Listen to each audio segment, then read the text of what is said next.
अजितदादा पवार मुंबई ते बारामती प्रवास करत असताना विमानाने नेमकं काय घडलं? की अधिकृत माहिती जर सांगायची झाली, हे जे विमान आहे दादांचं, म्हणजे जिल्हा परिषदच्या निवडणुका लागलेल्या आहेत आणि त्याच्या प्रचार प्रसारासाठी दादांनी तयारी केली होती. त्यांच्या 4 सभा या बारामती आणि सगळ्या परिसरामध्ये होत्या. त्या सभेसाठी अजितदादा निघाले होते. डीजीसीएने दिलेल्या माहितीनुसार सकाळी 8:10 छत्रपती शिवाजी महाराज टर्मिनस मुंबईवरून अजितदादा हे बारामतीकडे येण्यासाठी निघाले.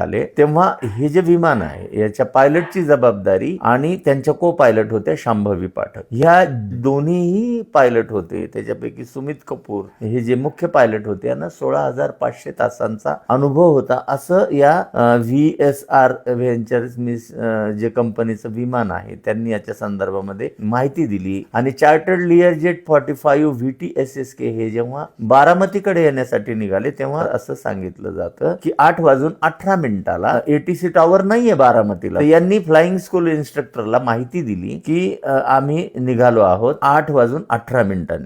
तेव्हा इथं दृश्यमानता कशी आहे तर त्यावर ते जे मॉनिटर आहे त्यांनी माहिती दिली 3000 मीटर दृश्यमानता आहे, काही प्रॉब्लेम नाही असा संदेश या पायलटला देण्यात आला. एक गोष्ट मात्र आहे की प्रोटोकॉल नुसार ज्या ठिकाणी दादांचं विमान लँड होणार होतं त्या ठिकाणी एक उपमुख्यमंत्री असताना, राज्याचे इतके महत्वाचे नेते असताना सुद्धा जी प्रोटोकॉल नुसार जी सुरक्षा व्यवस्था असायला पाहिजे होती ती सुरक्षा व्यवस्था मात्र या विमानतळ परिसरात किंवा विमानतळावर होती की नव्हती याच्या संदर्भात कुठलीही माहिती मिळत नाही. आणि लँडिंग क्लिअरन्स नंतर हे जे मॉनिटर होते त्यांना या पायलट्स कडून उत्तरे मिळाली नाही. ती का मिळाली नाही या प्रश्नाचं उत्तर सुद्धा डीजीसीएच्या या निवेदनातून मिळत नाही. अशा पद्धतीनं मुंबई ते बारामती दादांचा प्रवास झाल्यानंतर जेव्हा 35 मिनिटाच्या आसपास हे विमान त्या ठिकाणी उतरलं तेव्हा जो संवाद म्हणजे कोऑर्डिनेटर आणि पायलट यांच्यामध्ये जो होतो त्याच्यामध्ये कुठल्याही प्रकारचा संवाद आपल्याला आढळून येत नाही. आणि हे विमान जेव्हा दुर्घटनाग्रस्त झालं तेव्हा त्याच्या आधी